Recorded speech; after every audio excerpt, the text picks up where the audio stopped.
Back to my channel. నేను మీ ఆంధ్ర అమ్మాయి. ఈరోజు ఒక మంచి రెసిపీ చూపించబోతున్నానండి. ఇది ట్రెండింగ్లో వైరల్లో ఉంది. ఈ రెసిపీ ట్రై చేద్దామని చేశాను. Hot and spicy Korean veg Maggi అండి. ఇది ఇలా తీసుకొని దాంట్లో 2 ప్యాకెట్స్ వస్తాయి. సీజనింగ్ పౌడర్ అని, సీజనింగ్ ఆయిల్ అని, ఈ 2 మాత్రమే దాంట్లో వేయాల్సి ఉంటుంది. ఇలా నేను 2 ప్యాకెట్స్ తీసుకున్నా కాబట్టి ఒక దాంట్లో సీజన్ పౌడర్ ఒకటి, సీజనింగ్ ఆయిల్ ఒకటి వస్తుంది. ఇప్పుడు ఒక ప్యాన్లో నేను కొన్ని వాటర్ వేసుకొని కొద్దిగా అలా పసుపు వేసుకొని ఉప్పు వేసుకున్నానండి.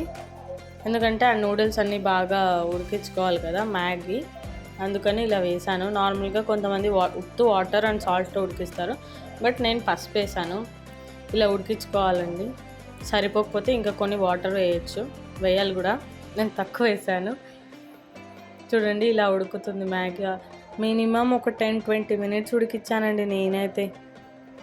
తర్వాత ఒక గిన్నె తీసుకొని దాంట్లో ఆ ప్యాకెట్లో ఉన్న పౌడరు, అలాగే ఇంకొక సపరేట్ ప్యాకెట్లో ఉన్న ఆయిల్ 2 మిక్స్ చేసుకోవాలండి బాగా.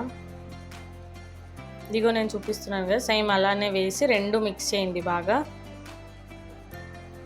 అసలు ఈ వీడియో నేను కూడా ఫస్ట్ టైం వైరల్ అవ్వడం చూసి చేస్తున్నానండి. అసలు ఎలా ఉంటుందో కూడా టేస్ట్ నాకు తెలీదు, కానీ చూడగానే తినాలి అనిపించేంత కలర్ బాగుంది. సరేలే చేద్దామని ఒకసారి ట్రై చేసాము. తర్వాత ఒక 2 స్పూన్స్ అంత ఆయిల్ వేడి చేసుకొని వేసుకోవాలండి. అది కూడా ఇలా వేసుకున్నాక ఉడికించిన మ్యాగీని వేసేసి బాగా ఇలా మిక్స్ చేయాలి. చూడ్డానికేమో చాలా బాగుంది, రెడ్ కలర్గా యమ్మీగా. తింటే మరి టేస్ట్ ఎలా ఉంటుందో. అలాగే కెచప్ కూడా వేసానండి. ఒక 3 స్పూన్స్ అంత కెచప్ వేసి అది కూడా బాగా మిక్స్ చేసేసి ఇంకా తినేయడమే.